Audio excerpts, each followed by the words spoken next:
Cheers. Welcome guys to another week on this Halloween Homebrew Wednesday 17.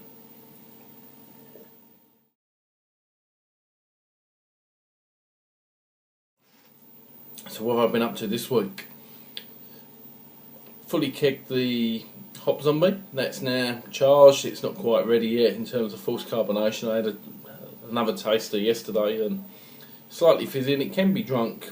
I've been finding that I can drink it sort of flat and cold, very similar to a sort of draft English bitter in that regards, but I still like it, or still want it to have a little bit more life in it, a little bit more CO2, so probably maybe this weekend, I'm thinking probably maybe next weekend, that will be ready to be drunk.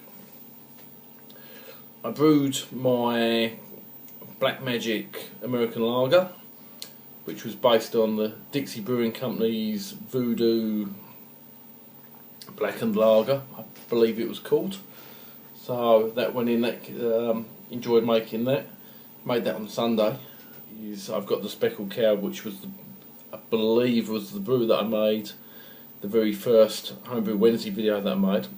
Is ready to be decanted into a keg. I've got a keg free, so I'll probably looking to decant that, free up another fermenting vessel, and make another brew this weekend. Not quite sure what I'm going to do, whether it's going to be a partial or whether it's just going to be from a kit. And I'm also toying with the idea of brewing a hard apple cider. Found some juice in the local supermarket. I've tried a couple which is pure apple juice, and the one that was particularly nice was the apple and ginger.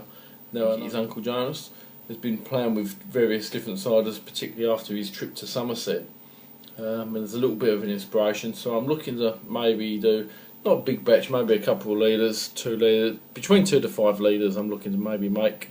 I'm also hoping to probably start making my mash tun this weekend. I've got the esky or the cooler ready, and I've taken the valve off it. I just need to buy a ball valve and some copper and start making my mash tun. So I may start doing that this weekend, ready for when, if I'm good, I've been promised that if I've been a good boy this year, that Santa's going to bring me a 50 litre boiled kettle, so then I can start going, looking to go all grain, and that's what I'm hoping to do sort of Christmas and the New Year. So I want to try and get my mash tun ready.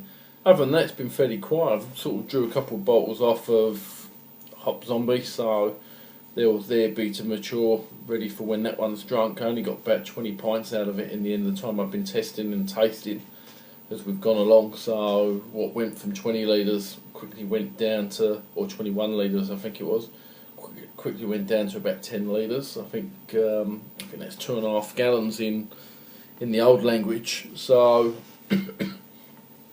that won't take too long to drink that at all.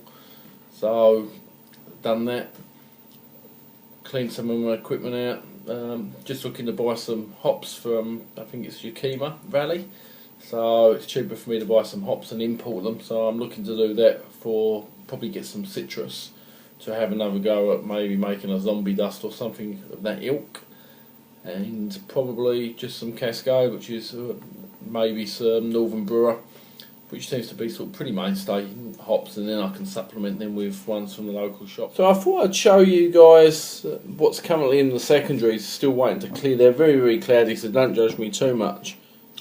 This beer I'm drinking here is one of my own creations. This is a Canadian, what I call Canadian honey ale. It was based on the Cooper's Canadian blonde malt extract kit.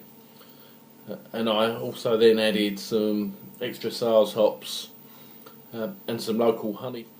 This was made with some, I can't quite remember if it was red gum or white gum honey. The white gum or the red gum refers to the trees of where the pollen was actually taken from. This is pretty much on rota. The first one I made was about 5.8%. This one's slightly less. This is about 4.5%. But it's certainly nice as a session beer. You can certainly taste those sales hops, that dryness of the sales hops.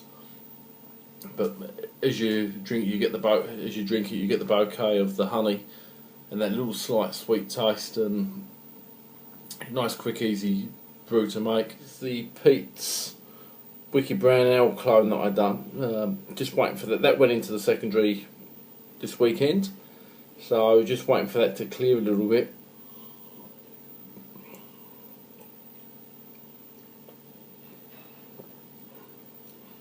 It just needs to mellow a little bit more. It's a little bit harsh at the moment. And I suppose a little bit hard to, as you guys will know, a little bit hard to judge the exact flavour when it's flat and it's warm. It's at room temperature, so. But certainly looking forward to tasting it. I do like a brown ale. I normally drink a traditional Newcastle brown ale for you, Dave, or what's brewing UK. So I normally do like a Newcastle brown ale. Thought I'd try an American brown ale out. So here's that one. This is the Speckled Cow. I'm a bit surprised. It's actually looking a little bit darker than it was the other week. So I don't know if there's some sediment in there, and a little bit cloudier than it was the other week. So I'm not sure if there's a little bit of sediment in there or whether it's just aged darker.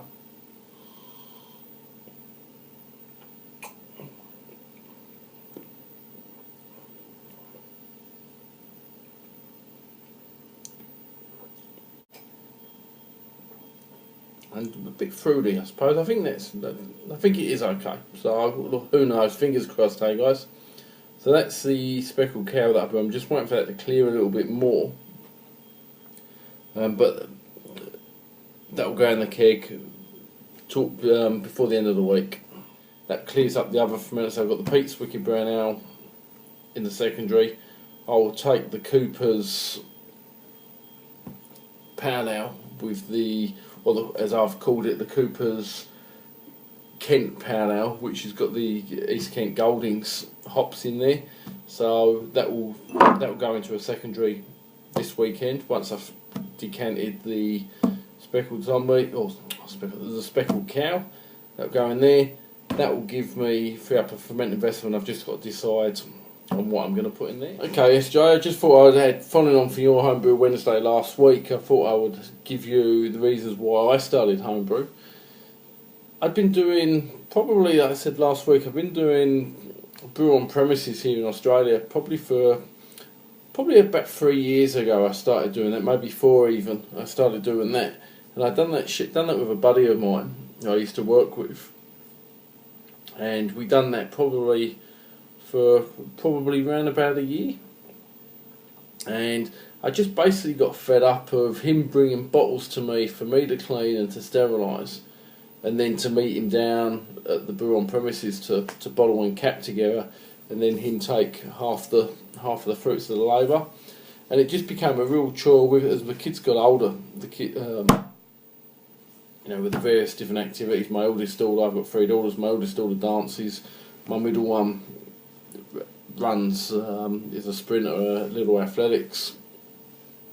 And then we had a little one that hadn't long been around. She was still a rug rat at that time.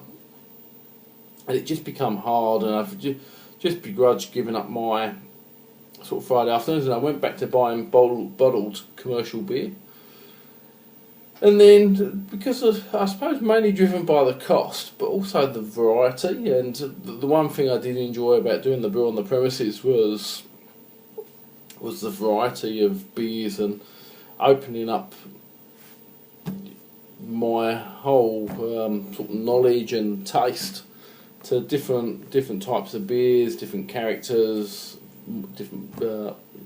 different strengths, etc. So that for some reason, one Christmas I was drawn back to going to brew on premises. I changed where I'd moved on. I'd moved locations where I used to live, and I moved somewhere else. So I went to a local one there, but decided that if I was going to do it, I was going to do it with kegs rather than the bottles. I really couldn't stand cleaning bottles out anymore and doing sort of at a time, doing sort of 70, 80 bottles at a time. I used to brew on premises. It would be sort of 50 litre batches, and as you brewers know, it's quite a few bottles. So I decided I was going to go to the kegs and So I looked around, bought myself a beer fridge from the local Gumtree here. So picked that up fairly cheap, converted that to a kegerator via a kit that I bought from the local brewing premises, and started brewing beer with them. Now, the relationship I had was such with the guy that ran the brew shop that I could pick up the phone and I would phone him up and I'd say, oh, look, can you brew me this beer? And I'll come and collect it. So I would pay him over the phone, he would brew it, and I would go and collect it. And the cost of that was rising and rising and rising, and to the stage where it was beginning to cost me sort of $200 for 50 litres. And I just felt that, you know, it was becoming a little bit prohibitive. So my father used to do homebrew, and I thought, oh look, I'll give it a go. I knew absolutely nothing about homebrew, and that would happen probably around about sort of Marchish, maybe February, but I think around about the end of the summer here in Australia, so it was around about sort of March time. Thought I'd give it a go. Looked at the kits naively and looked and goes, oh good, I can brew 20 litres for $20. Sold that to the Chancellor here, to the wife. So I persuaded the wife to let me buy it, and I ended up buying a kit. And with that, I think from memory, it was a Cascade Lager, Golden Lager kit. Had a kilo of dextrose, maybe even only 500 grams, and a hydrometer. And that was pretty much it. So that got me going. I bought that, and I think at the time I bought a Black Rock Bock beer kit. So I used the Black Rock Bock beer kit, and the dextrose was my first brew I ever made myself. That seemed to take for the fermentation certainly seemed to stall. So anyway, I ended up bottling it and drinking it, or not bottling, kegging it. And I always draw off a couple of bottles just so I can see how they mature and maybe ever break up some of the taste of the other beers that I've got on tap at the time. So I drank that, and that actually matured. I had that not so long ago. I drew off a couple of bottles, and I actually had a bottle of that about a month ago, and that was perfect. Fermentation was right, the carbonation was perfect, and I really, really did enjoy that. At the time when it was in the keg, it was probably a little bit too young. But I was, I suppose, naive and a little bit too impatient.